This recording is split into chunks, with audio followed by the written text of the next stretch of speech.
కాడండి. ప్రభు అయిన యేసుక్రీస్తు నామములో మీకు అందరికీ ఉదయకాలపు శుభాభివందనాలు తెలియజేస్తున్నాం. ప్రియ సహోదర సహోదరులారా, మీరంతా ఎలా ఉన్నారు? దేవుని మహాకృపను బట్టి మనమంతా కూడా ప్రతిరోజు కూడా మనము భద్రపరచబడుతున్నాం, కాపాడబడుతున్నాం.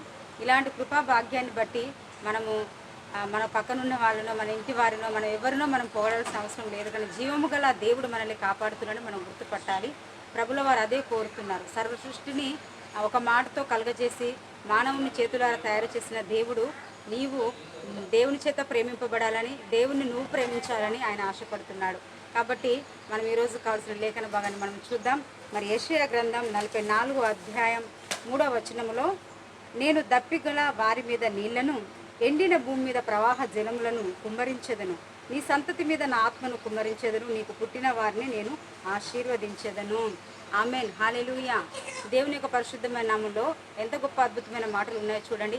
యెషూరును గూర్చి మనము గడిచిన 2 దినముల క్రితం ఒక వాగ్దానాన్ని మనం చూసామండి. ద్వితీయోపదేశ కాండంలో యెషూరును బలిష్ఠుడైన దేవుని హస్తములు ఆయన క్రింద నీ ఉన్నావు అనేది దేవుని వాక్యం సెలవిస్తూ ఉన్నది.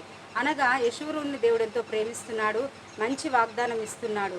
చూడండి, దప్పిగల వారి మీద నీళ్లను ఆయన కురిపించే దేవుడై ఉంటున్నాడు. దప్పిక ఎవరికి ఉంటుందని, ఇబ్బందిలో, కష్టాల్లో, శ్రమల కొలలో, గాలివాన చేత కొట్టబడి ఆదరణ లేక ఉన్నవారికే ఆ దప్పిక యొక్క విలువ తెలుస్తున్నది. అదేవిధంగా ఎండిన భూమి మీద ప్రవాహ జలములు ఆయన కురిపించే దేవుడై ఉంటున్నాడు. ఎడారి లాంటి బ్రతుకుల మీద జీవజల నదిని కురిపించే దేవుడై ఉంటున్నాడు. అంతేకాదు, ఈ సంతతి మీద నా ఆత్మను కుమ్మరించదని దేవుడు తెలియజేస్తున్నాడు. ఈ ఆత్మ చాలా ప్రాముఖ్యమైనది. ఇదే పరిశుద్ధాత్మ. అంత్య దినంలో నడిపింపబడుచున్న గొప్ప ఆత్మ పరిశుద్ధాత్మ.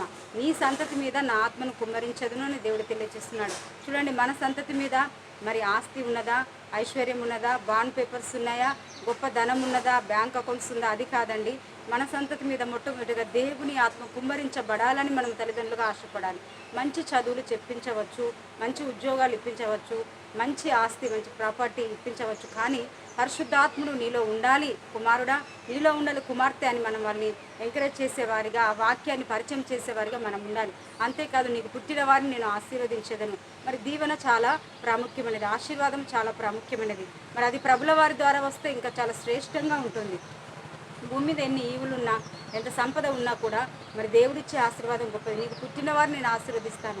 ఎవరండి మనల్ని, మన సంతానం ఆశీర్వదించేది? మన పట్ల పగవారు ఎక్కువ మంది ఉంటారు, శత్రువులు ఎక్కువ మంది ఉంటారు, మనం దూషించేవారు ఇంట్లో బయట ఉంటారు. కానీ మనల్ని పనిగట్టుకొని దీవించేవారు ఎవరుంటారు? ఒక ప్రభుల వారు తప్ప. ఆయన ప్రేమ గొప్ప ప్రేమ, వర్ణించరాని ప్రేమ, విలువైన ప్రేమ. ఈరోజు నా ప్రేమయే ఈ మాటలుగా యెషూరుని ద్వారా దేవుడు వివరిస్తున్నాడు. యాకోబు సంతతి 12 గోత్రములో అద్భుతమైనటువంటి ఒక్కొక్కరికి విభజించి ఇచ్చిన వాగ్దానాలు, ప్రాపర్టీ ఎంతో గొప్పది. కానీ యెషూరునికి ఇచ్చిన గొప్ప వాగ్దానం చాలా మంచిది.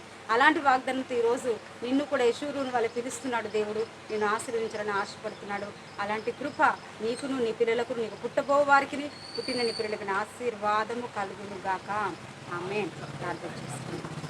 మహోన్నతుడా, సర్వశక్తిగల ప్రభువా, ఉదయకాల సమయంలో ఎంతమంది బిడ్డలైతే ప్రభువా నీకు వందనాలు అయ్యా. అయ్యా తను ఎండిన భూమి మీద ప్రవాహ జలములు కురిపిస్తానని చెప్పావు అయ్యా. తన సంతతి మీద నా ఆత్మను కుమ్మరించేదని, నీకు పుచ్చిన వారిని నేను ఆశీర్వదించని చెప్పావు. మా మీద ఎందుకు ఇంత ప్రేమ యేసయ్యా? మీలాగా మమ్మల్ని ఎవరు ప్రేమించలేదు తండ్రి. నీకు వందన. అనేక బిడ్డలు తండ్రి ఇదిగో పిల్లల విషయంలో దీవెన కావాలని ఆశపడుచున్నారేమో. వారందరికీ ఈ గొప్ప వాగ్దానం ఎంతో మంచి వాగ్దానము తండ్రి, నీకు స్తోత్రం చెల్లిస్తున్నా. ఈరోజు ఎవరి జీవితం ఎడారిలా ఉంటుందో ప్రవాహ జలములు కుమ్మరించండి.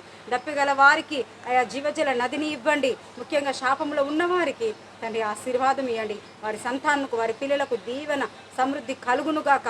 సమస్త విషయాల్లో ఆత్మచేత వారు నడిపించబడుదురు. కృపతోడి నడిపించిన ఈ దినమంతయు నీ సన్నిధితో నింపి తృప్తిపరిచి మహిమ తెచ్చుకోమని యేసయ్య పరిశుద్ధ శక్తుల పుణ్యనామంలో ప్రార్థించి బతిమలాడి వేడుకొంచున్నాము తండ్రి.